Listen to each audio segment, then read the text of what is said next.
श्री गोपाळ कृष्ण भगवान की जय। लीळा नंबर 546चा उर्वरित भाग। बाईसा म्हणाली, हो बाबा हाय सर्वज्ञ म्हणाले, तर आणा। मग बाईसा म्हणाली, आबे बाबा म्हणत आहेत ते का करीत नाहीस? बाबा म्हणतात ते कर। मग तिने सर्वज्ञासाठी ताट केले, वाटीत तूप वाढले, काठ काढून 2 पुऱ्या ठेवल्या। एकाच्या मताने एकच ठेवली। सर्वज्ञांनी ती संपवली व म्हणाले, बाई वाढा। ती म्हणाली, नाही जी, सर्वज्ञांचे नाजूक जेवण, सर्वज्ञांना त्रास होईल। सर्वज्ञ बाईसाला म्हणाले, बाई तुमच्याजवळ काही पाणी भात आहे तो आणा। बाईसा म्हणाली, आबे बाबा म्हणत आहेत ते का करीत नाहीस? बाबा म्हणतात ते कर। मागाहून तिने काठ काढून आणखीन 1 पुरी वाढली। सर्वज्ञांनी ती संपवली आणि म्हणाले, बाई वाढा।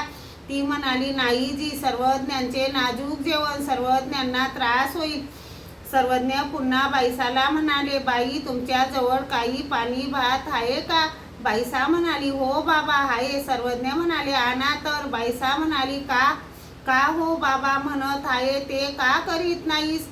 बाबा म्हणतात ते कर। मग तिने काठ काढून 1 पुरी वाढली। सर्वज्ञांनी ती संपवली। मागाहून सर्वज्ञ म्हणाले, बाई वाढा ना।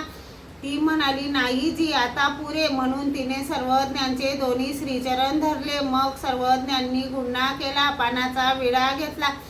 बाईसा तिला म्हणाली, आबे बाबांचे नाजूक जेवण, पुरी असली तर काठ काढलेली फक्त 1 पुरी, किंवा मांडा असला तर काठ काढलेला फक्त 1.5 मांडा, एवढेच बाबांचे जेवण असते। बाबांनी आता जेवण केल्यावरही तुझ्या 4 पुऱ्या खाल्ल्या। मग तिला संतोष झाला। ती म्हणाली, सर्वज्ञांनी मला निववले, सुखी केले। असे पूर्वार्ध लीळा चरित्र संपूर्ण।